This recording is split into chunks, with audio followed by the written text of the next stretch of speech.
But anyway, I can explain how I became successful and who I am today by going through what I call Dr. Schwarzenegger's 6 rules of success. Now, of course, people ask me all the time.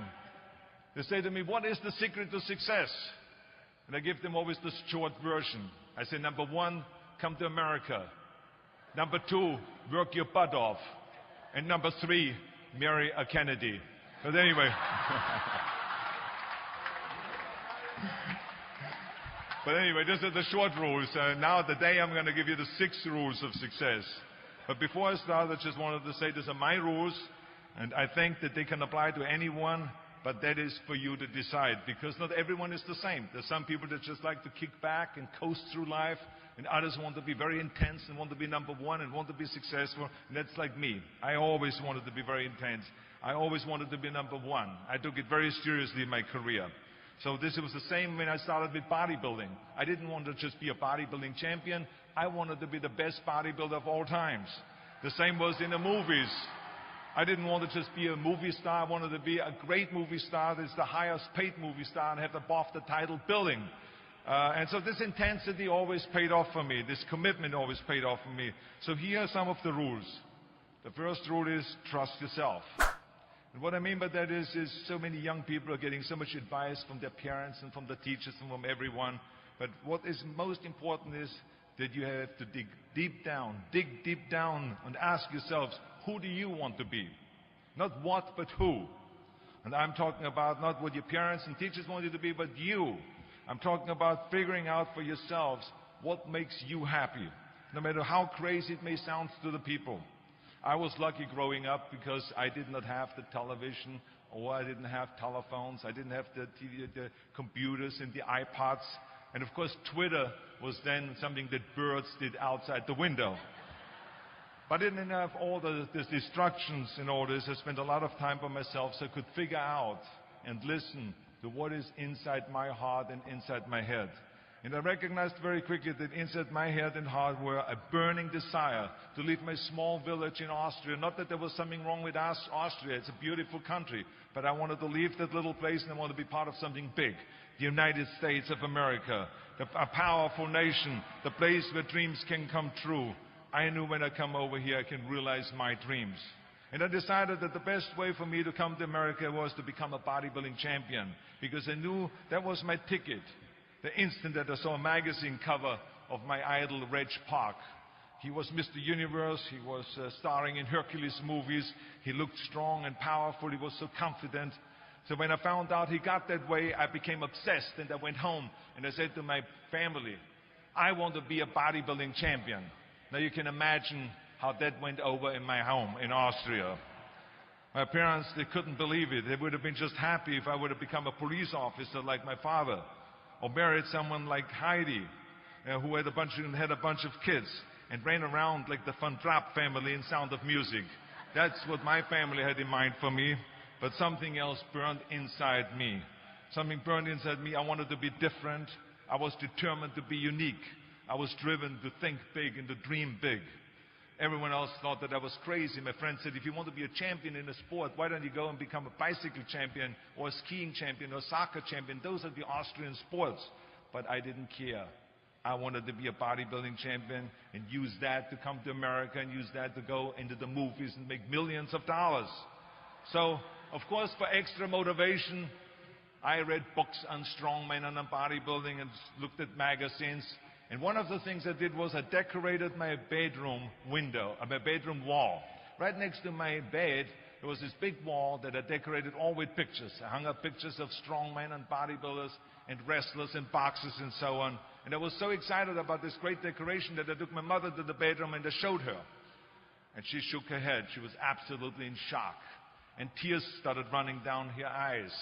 And she called the doctor. She called our house doctor. And she brought him in, and she explained to him, there's something wrong here. She said, she looked at the wall with the doctor, and she says, where did I go wrong? I mean, all of Arnold's friends have pictures on the wall of girls. And Arnold has all these men, but it's not just men, they're half naked. And they're oiled up with baby oil. I mean, what is going on here? Where did I go wrong? So you can imagine the doctor shook his head and he said, there's nothing wrong. At this age, you have idols and you go and have this. This is just quite normal. So this is rule number one. I wanted to become a champion. I was on a mission. So rule number one is, of course, trust yourself no matter how and what anyone else thinks.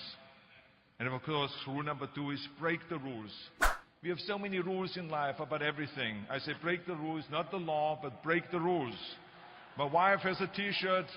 My wife has a T-shirt that says, well-behaved women rarely make history. Well, you know, I don't want to burst her bubble, but the same is true with men. It is impossible to be a maverick or a true original if you're too well-behaved and don't want to break the rules. You have to think outside the box. That's what I believe. After all, what is the point of being on this earth if all you want to do is be liked by everyone and avoid trouble? The only way that I ever got any place was by breaking some of the rules. After all, I remember that after I was finished with my bodybuilding career, I wanted to get into acting and I wanted to be a star in films. You can imagine what the agent said when I went to meet all those agents. Everyone had the same line that it can't be done. The rules are different here. It says, look at your body. You have this huge, monstrous body, overly developed, that doesn't fit into the movies. You don't understand. This was 20 years ago, the Hercules movies. Now there's the little guys that are in, Dustin Hoffman, Woody Allen, Chuck Nicholson, before he gained weight, of course, that is. But anyway, those are the guys that were in. And the agent also complained about my accent. He says, no one ever became a star with an accent like that, especially not with a German accent. And yes, I can imagine with your name, Arnold Schwarzenegger, or whatever the name is, on a billboard. Yeah, that's going to draw a lot of tickets and sell a lot of tickets. Yeah, right. So this is the kind of negative attitude they had, but I didn't listen to those rules.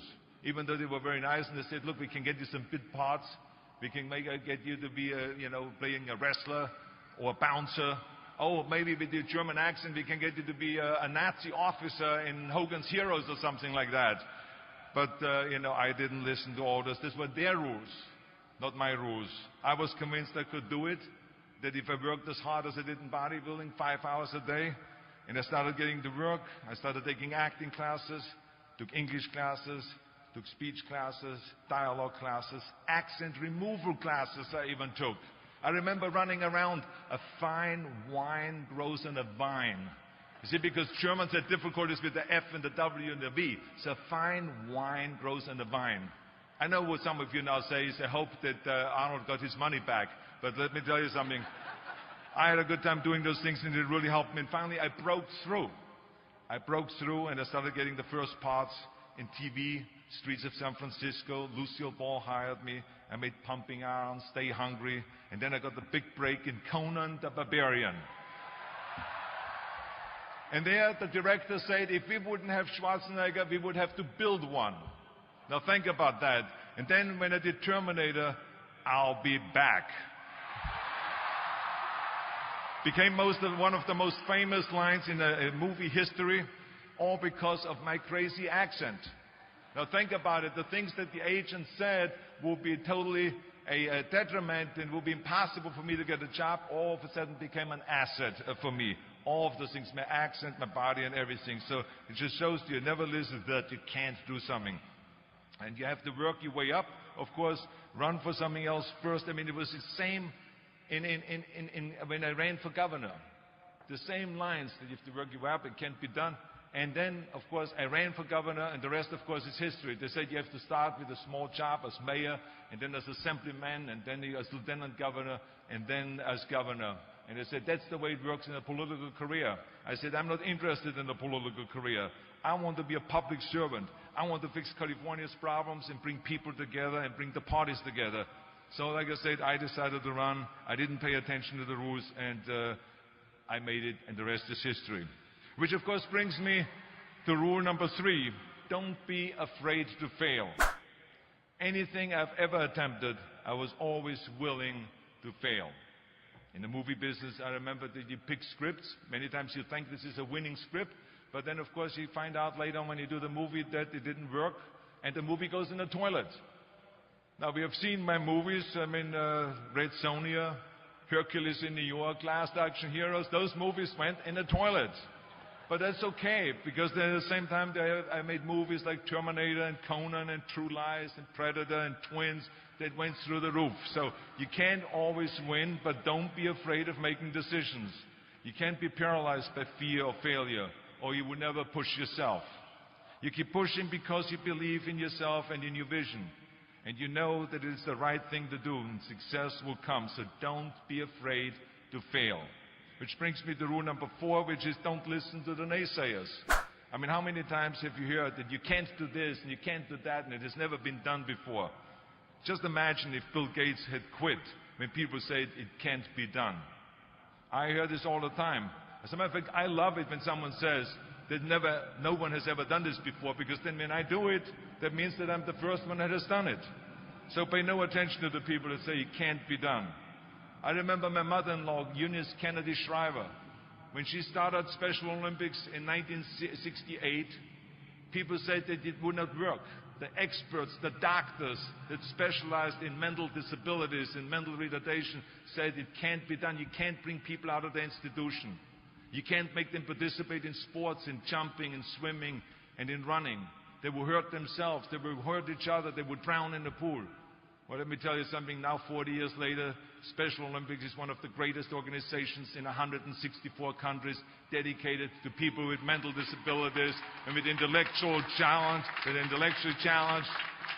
And she did not take no for an answer. And the same is when you look at Barack Obama. I mean, imagine if he would have listened. If he would have listened to the naysayers, he would have never run for president. People said it couldn't be done, that he couldn't get elected, that he couldn't beat Hillary Clinton, that he would never win the general election. But he followed his own heart. He didn't listen to the "you can't," and he changed the course of American history. So over and over you see that if I would have listened to the naysayers, I would still be in the Austrian Alps yodeling. I would never have come to America. I would have never met my wonderful wife, Maria Shriver. I would have never had the wonderful 4 kids. I would have never done Terminator, and I wouldn't be standing here in front of you today as governor of the greatest state of the greatest country in the world. So I never listened that you can't. I always listened to myself and said, yes, you can. And that brings me to rule number 5, which is the most important rule of all. Work your butt off. You never want to fail because you didn't work hard enough. I never wanted to lose a competition or lose an election because I didn't work hard enough. I always believed leaving no stone unturned. Muhammad Ali, one of my great heroes, had a great line in the 70s when he was asked, how many sit-ups do you do? He said, I don't count my sit-ups. I only start counting when it starts hurting. When I feel pain, that's when I start counting, because that's when it really counts. That's what makes you a champion. And that's the way it is with everything. No pain, no gain. So many of those lessons that I apply in life, I've learned from sports, let me tell you, and especially that one. And let me tell you, it is important to have fun in life, of course, but when you're out there partying, horsing around, someone out there at the same time is working hard. Someone is getting smarter and someone is winning. Just remember that. Now, if you want to coast through life, don't pay any attention to any of those rules. But if you want to win, there's absolutely no way around hard work. None of my rules, by the way, of success will work unless you do. I've always figured out that there's 24 hours a day. You sleep 6 hours, and you have 18 hours left. Now, I know there's some of you out there now and says, well, wait a minute, I sleep 8 hours or 9 hours. Well, then just sleep faster, I would recommend. Because you only need to sleep 6 hours, then you have 18 hours left, and there's a lot of things you can accomplish. As a matter of fact, Ted Turner used to say always, early to bed, early to rise, work like hell, and advertise. And of course, all you know, you know already those things, because otherwise you wouldn't be sitting here today. Just remember, you can't climb the ladder of success with your hands in a pocket. And that takes me to rule number 6, which is a very important rule. It's about giving back. Whatever path that you take in your lives, you must always find time to give something back. Something back to your community, give something back to your state or to your country. And my father-in-law, Sergeant Shriver, who is a great American, truly great American, who started the Peace Corps, the Job Corps, legal aid to the poor. He said at Yale University to the students at a commencement speech, tear down that mirror. Tear down that mirror that makes you always look at yourself. And you will be able to look beyond that mirror, and you will see the millions of people that need your help. And let me tell you something, reaching out and helping people will bring you more satisfaction than anything else you've ever done. As a matter of fact, today, after having worked for Special Olympics and having started after-school programs, have promoted fitness, and now with my job as governor, I can tell you, playing a game of chess with an 8-year-old kid in an inner-city school is far more exciting for me than walking down another red carpet of a movie premiere. So let me tell you, as you prepare to go off into the world, remember those 6 rules. Trust yourself, break some rules, don't be afraid to fail, ignore the naysayers, work like hell, and give something back. So as you graduate today, never lose that optimism and that fighting spirit. Never lose the spirit of Troy. Because remember, this is America, and you are USC Trojans, proud, strong, and ready to soar. Congratulations, and God bless all of you. Thank you very much. Thank you.